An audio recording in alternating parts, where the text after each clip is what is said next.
Bonjour à tous, bienvenue dans notre Zoom aujourd'hui en compagnie d'André Larané. Bonjour monsieur. Bonjour. André Larané, vous êtes le fondateur du site Hérodote.net. J'insiste sur le .net. C'est le principal site d'information d'histoire en langue française. Vous avez publié plusieurs ouvrages, dont une chronologie universelle en 2006 et votre dernier ouvrage, Le voici, je l'ai, nous montrerons la nouvelle couverture en post-production. Il est intitulé « Notre héritage, ce que la France a apporté au monde ». C'est édité chez L'Artilleur et nos téléspectateurs pourront le retrouver sur la boutique officielle de TV Liberté. Alors vous avez choisi comme préfacier Jean Tullard de l'Académie des sciences morales et politiques. Il explique que nous autres Français avons la chance de vivre dans un pays exceptionnel et dont on peut être fier. Ça fait du bien en tout cas de l'entendre. Qu'est-ce que vous répondriez justement à notre chef de l'État, Emmanuel Macron, qui avait déclaré que l'on doit déconstruire notre histoire, je parle à un historien, et qui nie par ailleurs l'existence d'une culture française? Oui, je pense que ces propos ne méritent pas de réponse. C'est-à-dire que ah mais j'en veux une. Le président Macron oui. Lui-même fait de la communication. Il est adepte des contradictions, toutes les contradictions possibles.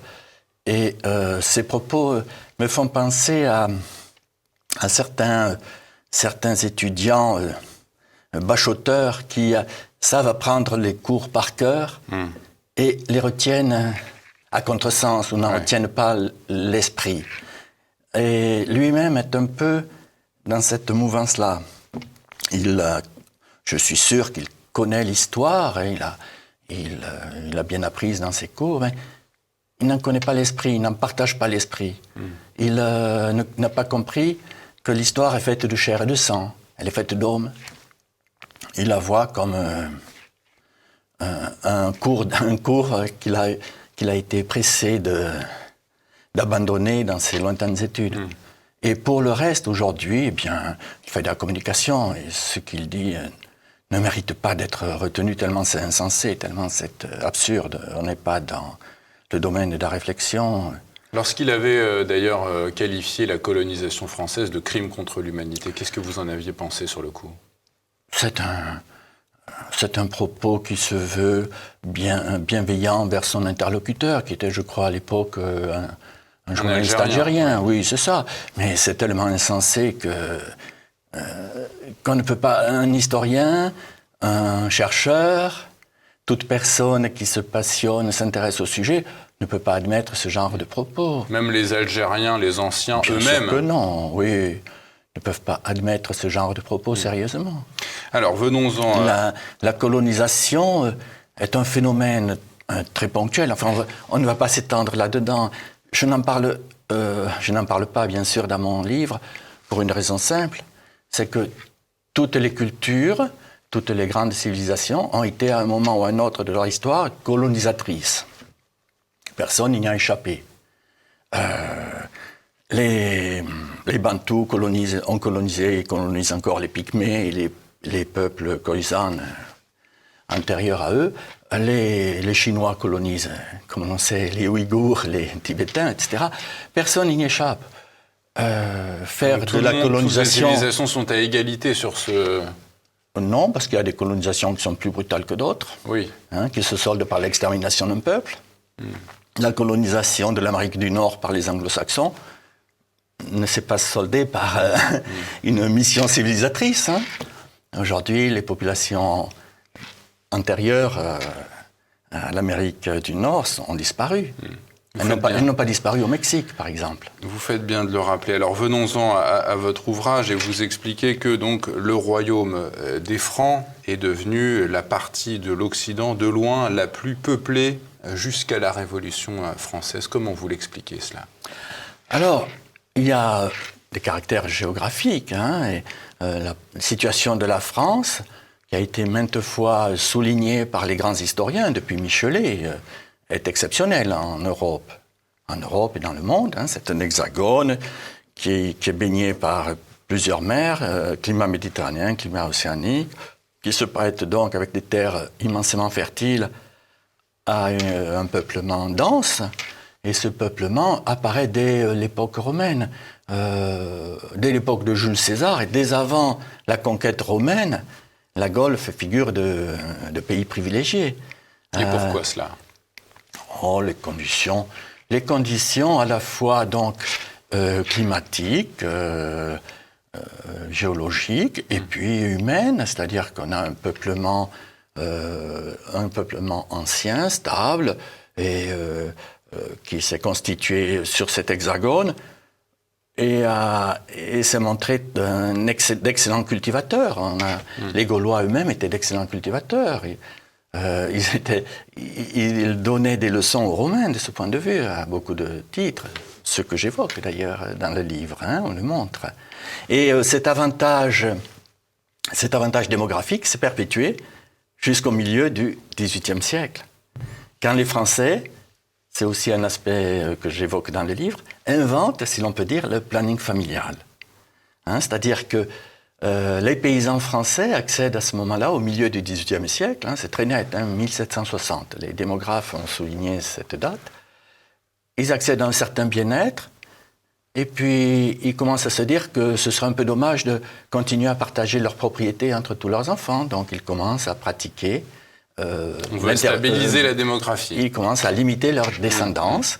Et c'est un phénomène que les Français initient bien avant les autres peuples européens, ce qui nous coûtera quelques déconvenues.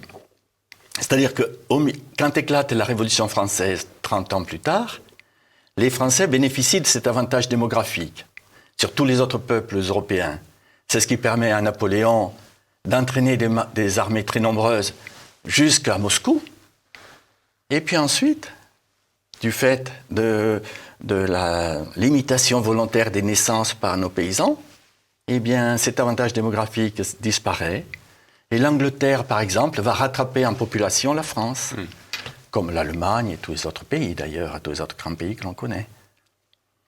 Alors André Laranet, vous dites par ailleurs que dès le Moyen-Âge, les populations situées entre les Pyrénées et le Rhin ont inventé un art de vivre, un mode de pensée et des institutions très largement plébiscités par le reste du monde. Alors comment vous expliquez ce succès de la France?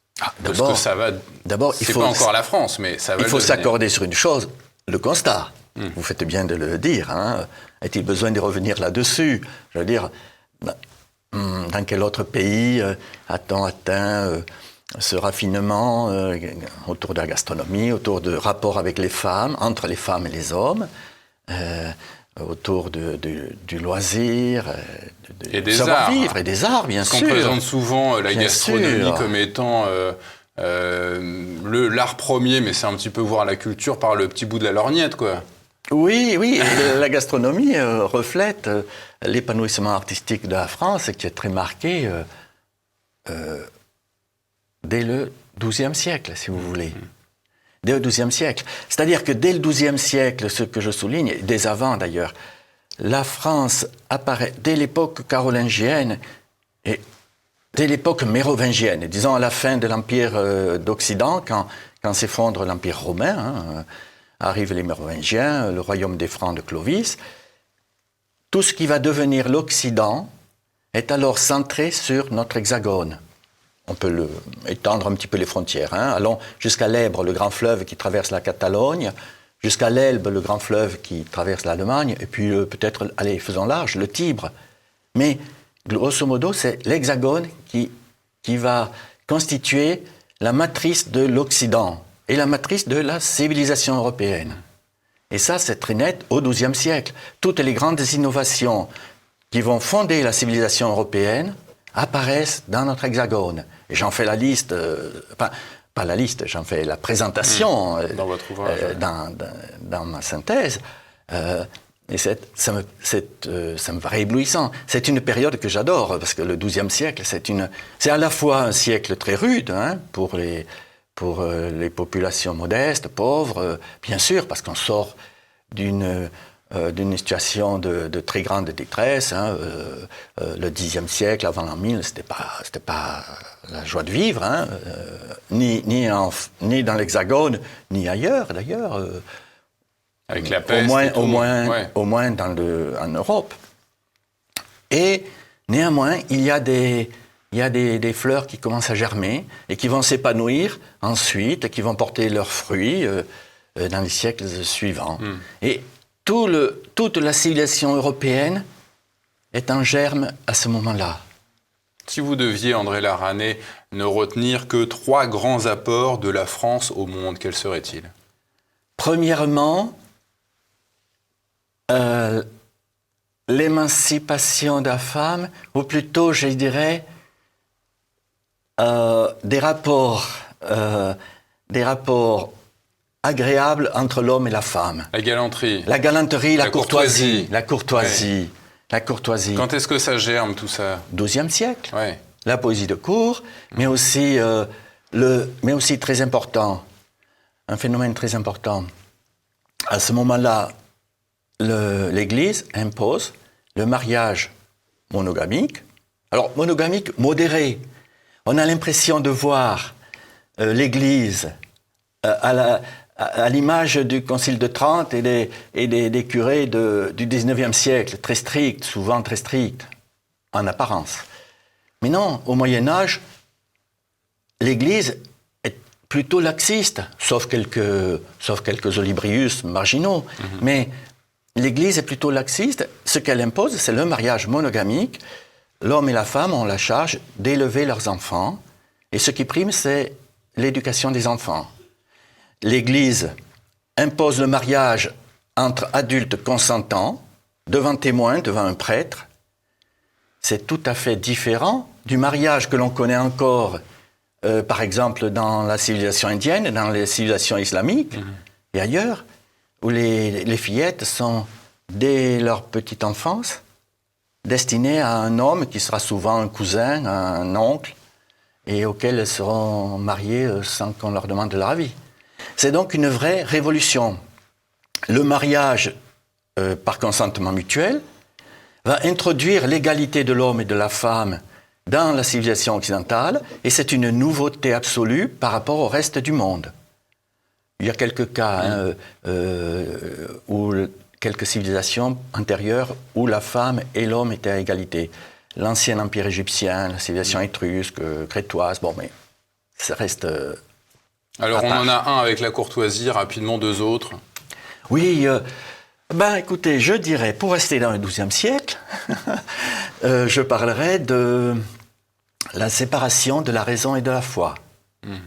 Les intellectuels comme... c'est arrivé avant les Lumières, ça? C'est le XIIe siècle, attendez. Expliquez-nous. Oui, c'est Abélard, par exemple, que l'on connaît seulement pour les malheurs qui lui sont arrivés du fait de ses amours avec son élève Héloïse, était aussi un très grand intellectuel, mais il n'était pas le seul. Il y avait Bernard de Chartres, etc. Enfin, toute une école au XIIe siècle qui va préconiser, qui va induire la séparation de la raison et de la foi, c'est-à-dire que l'on peut réfléchir sans trahir sa foi. On peut réfléchir sur les choses de la vie, sur notre humanité, sans pour autant se mettre en opposition avec la foi. La foi est une chose, la raison en est une autre. Et alors cette distinction, elle aura lieu lors de la Révolution française, mais pourquoi au XIIe siècle cela n'a pas donné le même résultat? Mais ça donne des résultats. Mais enfin, pas l'esprit des Lumières, ça provoque une totale révolution avec des conséquences qu'on peut mesurer encore aujourd'hui. L'esprit des Lumières dépasse la question de la foi. L'esprit des Lumières, c'est l'ouverture sur le monde, l'universalisme, c'est tous les hommes méritent d'être bien considérés, etc. Enfin, tout ce qu'on veut. D'ailleurs, l'esprit des Lumières, attention, l'esprit des Lumières recouvre des pensées très différentes, voire opposées les unes aux autres. Entre Voltaire, qui avait un parfait mépris des classes populaires et des autres races, et de sa religion comme des autres religions, et puis Rousseau, l'homme est bon par nature et il est dévoyé par la civilisation. Bon, il y a un monde qui les oppose. Donc, l'esprit des Lumières, c'est avant tout un esprit d'ouverture et la capacité de réfléchir sur le monde tel qu'il est. Une capacité qu'on est en train de perdre joliment aujourd'hui. C'est-à-dire qu'aujourd'hui, dans la sphère occidentale, il devient de plus en plus difficile de partager des débats contradictoires sur ces aspects-là, que ce soit la laïcité, l'éducation, que ce soit les rapports entre les peuples, tout ce qu'on veut, la politique et autres. À l'époque des Lumières, on peut. Vous dites, André Larané, avoir laissé de côté les aspects sombres de l'histoire de France lorsqu'ils n'ont pas eu d'impact sur l'histoire de l'humanité. Ça serait quoi le principal aspect sombre de l'histoire française qui a eu un impact? Ah là là. Eh bien, j'effleure certains aspects. Écoutez,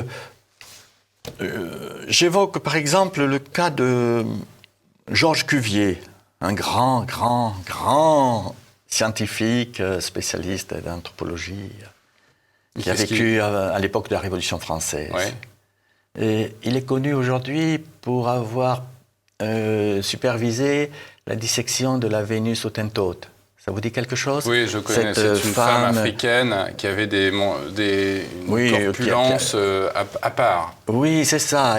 Il a disséqué pour y voir, après sa mort, bien sûr, pour apporter la preuve, pour obtenir la preuve que les races étaient différentes. Je crois que cette femme malheureuse a été ramenée en France et après sa mort empaillée et exposée au public. Tout à fait.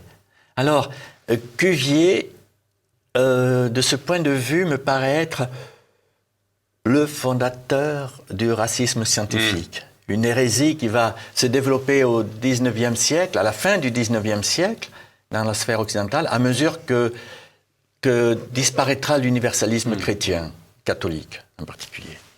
Ces aspects sombres, vous les laissez de côté. Vous dites d'autres les aborderont et continueront de le faire. Comment? Oh, je ne pense pas. Non, quand je dis aspects sombres... alors, les aspects sombres de l'histoire de France, il y en a comme dans toutes les histoires nationales et autres. Ce sont les guerres, les révolutions de palais, les guerres civiles, guerres de religion, et tout ce qu'on veut, les malheurs du temps. Mais cela n'a rien d'exceptionnel. Oui, non, mais bien sûr, dans aucun pays. Ce n'est pas... Mais par contre, ce qui m'a intéressé, moi, ce sont les apports de la France à l'humanité. Vous l'avez bien compris. C'est-à-dire ce que la France a apporté qui ne se trouvait nulle part ailleurs avant. Comme je vous l'ai dit, la colonisation, par exemple, la France n'a pas inventé la colonisation. Par contre, la France a inventé l'émancipation des femmes. La France a inventé la séparation de la raison et de la foi. La France a inventé la laïcité, etc. La laïcité, justement, sur la laïcité, quand on voit ce qui se passe aujourd'hui en France entre les communautés, est-ce que vous diriez que c'est un grand apport à la civilisation, la laïcité? On en a une lecture assez troublée. Bien sûr, bien sûr. Écoutez, aujourd'hui, on voit bien que notre pays est en crise et ces déchirements communautaires et religieux en sont un signe parmi d'autres. Est-ce que vous pensez que ça vient du flou de cette loi sur la laïcité ou est-ce que ça vient de l'État et de peut-être son absence d'autorité à faire respecter cette loi? Non, ça vient simplement de la confrontation entre des cultures qui n'ont pas la même histoire. Vous expliquez que les acquis de la civilisation européenne et de notre pays nous donnent une responsabilité envers les générations à venir. Et vu l'orientation, la tournure d'esprit de nos dirigeants, vers quel chemin on va? Alors, nous sommes au début de l'année. Il est de bon ton d'être optimiste. Donc je ne voudrais pas...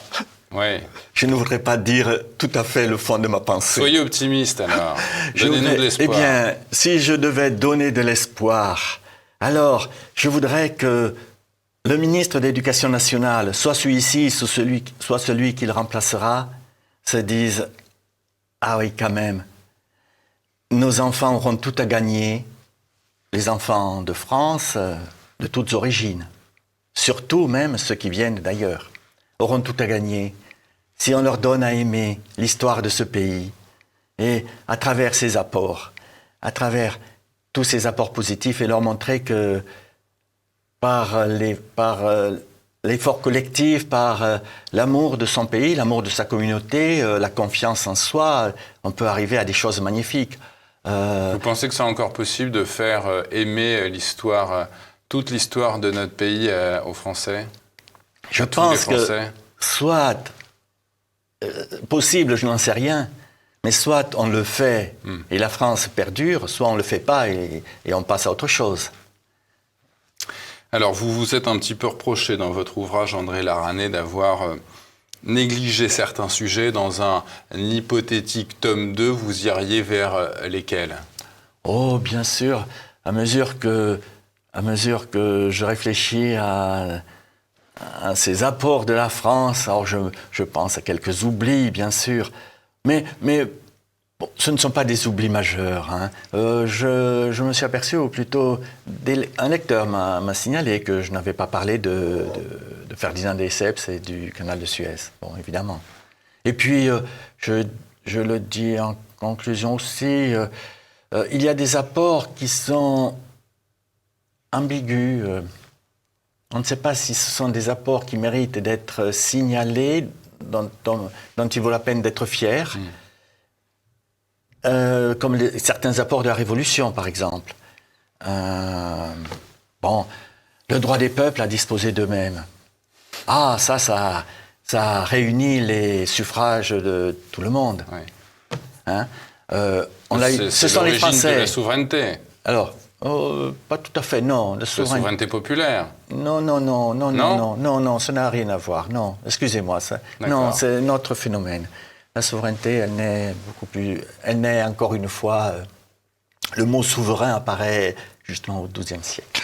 Ah, ok. En France, bien sûr. Non, mais puis, il a une autre nature. Mais non, le droit des peuples à disposer d'eux-mêmes, une invention de la Révolution, au moment où le comtat vénétien, c'est-à-dire Avignon, Carpentras, qui appartenait au pape, choisissent par référendum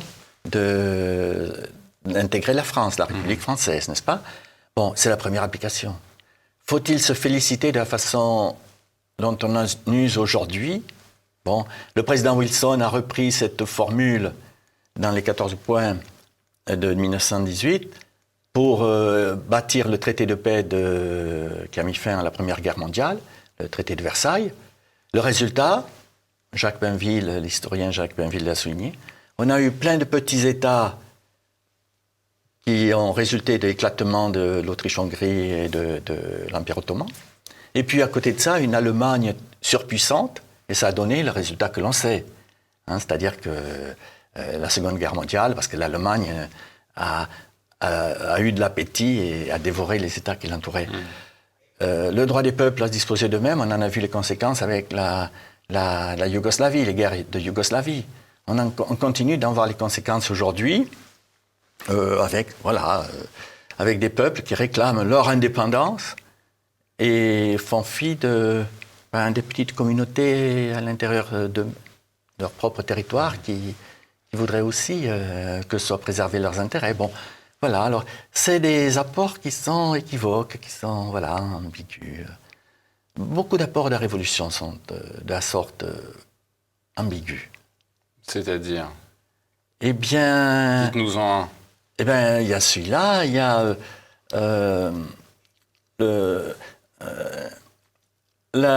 l'idée nationale, l'exaltation de la nation. Bon, on a vu ce que ça a donné. Qu'est-ce que ça donne, l'exaltation de la nation? L'exaltation de la nation, quand ça donne le nationalisme et quand ça amène Bismarck et puis ensuite Hitler. Oui, mais on peut aimer sa nation sans avoir envie d'envahir tout le monde. On peut aimer sa patrie, oui. Et oui, bien sûr. Mais c'est l'idée d'aimer on peut aimer sa nation et sa patrie, mais on a vu les dérives avec la Révolution, et quand Danton revendique les frontières naturelles de la France, qui ne relèvent plus du droit des peuples à disposer d'eux-mêmes. Sur la rive gauche du Rhin, il y a des gens qui, à l'époque de la Révolution comme aujourd'hui, n'avaient pas du tout envie d'être français. Et il devient, à force d'exalter la nation, l'arme au poing, on en vient à se donner l'envie de conquérir. Oui. Mais bon, maintenant, avec le passé qu'on a, on sait qu'il ne faut pas aller trop loin.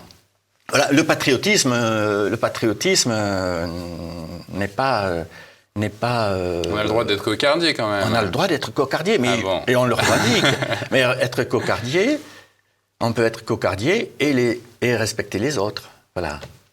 Ça sera le mot de la fin de notre entretien. André Larané, votre ouvrage, c'est donc Notre héritage, ce que la France a apporté au monde, édité chez l'Artilleur, à retrouver sur la boutique officielle de TV Liberté. Merci, monsieur. Merci, monsieur.